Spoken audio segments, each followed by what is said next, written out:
précipiter vers l'adoration d'Allah subhanahu wa ta'ala, c'est le mois de Sha'ban. Très peu de gens connaissent la valeur du mois de Sha'ban. Très peu de gens connaissent la jurisprudence durant le mois de Sha'ban. Le prophète sallallahu alayhi wa sallam se précipite alors que c'est un prophète. C'est un envoyé d'Allah subhanahu wa ta'ala où Allah subhanahu wa ta'ala dit Allah t'a pardonné tous tes péchés. ليغفر لك الله ما تقدم من ذنبك وما تأخر. Allah subhanahu wa ta'ala pardonne les péchés du prophète sallallahu alayhi wa sallam avant et après. Le paradis garanti, le plus haut degré de paradis. Mais malgré tout ça, il ne cessait de se précipiter vers l'adoration d'Allah subhanahu wa ta'ala. Aïcha radiallahu anha a dit au prophète sallallahu alayhi wa sallam, un jour, il priait la nuit jusqu'à que ses pieds se fondent. Personne dans l'histoire des adorateurs, des gens saints, des gens des alliés d'Allah subhanahu wa ta'ala, n'a eu les pieds qui fondus, on dit, et se fondent. Le prophète sallallahu alayhi wa sallam, tellement l'adoration, la concentration, la dévotion à Allah subhanahu wa ta'ala, ses pieds se fondent. Aïcha radiallahu anha a dit au prophète sallallahu alayhi wa sallam, a dit, Ya Rasulallah, ô prophète d'Allah, pourquoi tu fais ça alors qu'Allah t'a pardonné tous tes péchés? T'as pas besoin de se faire mal. Le prophète sallallahu alayhi wa sallam lui a dit, ô Aïcha,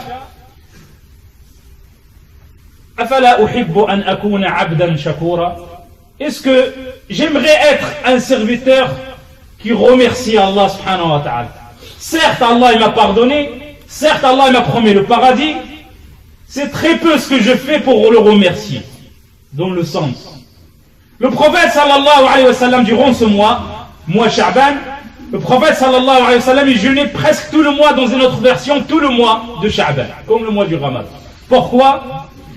Oussama ibn Zayd, radiallahu anhu, a dit, hadith rapporté par l'imam Ahmad al-Nasa'i, il a dit, j'ai demandé au prophète sallallahu alayhi wa sallam, car j'ai vu que le prophète sallallahu alayhi wa sallam faisait beaucoup de jeûnes, et jeûnait beaucoup ce mois-ci. Et je lui dis, oh l'envoyé d'Allah, pourquoi je t'ai pas vu jeûner beaucoup comme tu jeûnes, comme tu jeûnes ce mois de Sha'ban? Le prophète sallallahu alayhi wa sallam a dit, c'est un mois où les gens ils sont insouciants. Très peu de gens qui connaissent la valeur de mois de Sha'ban. Et c'est un mois où les actions ils montent et se dévient devant Allah subhanahu wa ta'ala. Et j'aimerais que mon action il monte alors que je suis en état d'adoration, en état de jeûne. Quand tu rentres dans les marchés, les gens ils sont à fond dans les achats et la vente. Quand tu rentres dans les marchés, tu n'as pas une place pour marcher. Les gens ils sont beaucoup. Et quand tu rentres dans les mosquées, ils sont vides. Les gens qui vont aller au marché, parfois c'est sans intérêt. Ils vont juste pour faire un tour. Il reste 3 heures, 4 heures. Et quand il s'agit de la mosquée, la prière de l'Isha, c'est tard.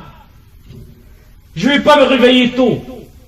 La prière de l'Fajr, si je me réveille à 5 heures, je serai encore fatigué parce que j'ai pas beaucoup dormi. Ça c'est quand il s'agit de l'adoration. Mais quand il s'agit de vide-grenier, et quand il s'agit des marchés, là la personne, là il dort pas. Et là il est en train de faire ses comptes. Qu'est-ce qu'il va acheter, qu'est-ce qu'il va pas acheter, qu'est-ce qu'il a besoin, qu'est-ce qu'il n'a pas besoin. Même la Jumu'ah à la mosquée, comme j'ai dit, la prière de Jumu'ah où le prophète sallallahu alayhi wa sallam il a dit le plus proche de l'imam, c'est le plus proche d'Allah. On s'en fout. Les gens, ils viennent 1 heure, 2 heures avant, ils restent devant la mosquée. Qu'ils soient proches d'Allah ou pas proches, c'est pas important. Abdullah ibn Mas'ud, il est rentré un jour à la mosquée, il a trouvé 3 personnes. Juste 3. Nous, c'est vraiment rare quand la personne y arrive, il trouve que 3 personnes devant lui. Toujours. Sauf ce que la personne, soit il est venu très très tôt à la mosquée, ou il dort dans la mosquée. Il a trouvé 3 personnes devant lui, assis.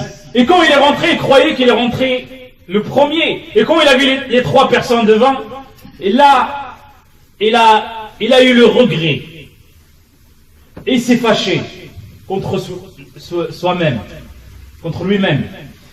Il a dit, pour se calmer,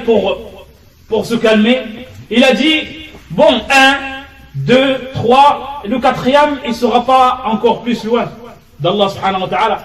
Ça veut dire que je serai quand même proche. Mais quand même, il a regretté. Et non, il reste devant la mosquée avec le téléphone. Devant la mosquée à vendre et acheter. Devant la mosquée à parler sur des choses qui sont inutiles. Jusqu'à qu'on entend Allahu Akbar, allez, viens. Il va commencer. Et là, il rentre, on dit aux gens, s'il vous plaît, c'est celui qui a une place, et le trouve, et lui, il se retrouve la dernière. Le prophète sallallahu alayhi wa sallam, il a dit, dans la prière, le Jumu'ah, il a dit, les pires lignes, ils sont détestés auprès d'Allah subhanahu wa ta'ala, ce sont les derniers. Et les plus aimés, pour les hommes, et les plus aimés, ce sont qui sont en premier. Dans les mosquées, à chaque prière, la personne attend, jusqu'à qu'il entend les qam. Allez, viens, on fait la prière et on sort. On rentre les derniers, on sort les premiers. Subhanallah. Les gens, les musulmans, le croyant, il doit se précipiter vers les bonnes actions. Omar ibn Khattab, il voulait faire la course avec Abu Bakr pour finir. Le prophète sallallahu alayhi wa sallam a appelé aux gens de donner l'aumône. Omar, toujours il est en concurrence. Il était en concurrence avec Abu Bakr. Mais toujours Abu Bakr était le premier. Un jour, ils ont ramené l'argent. Personne ne sait combien il a ramené l'autre. Mais Omar il croyait qu'il a ramené plus.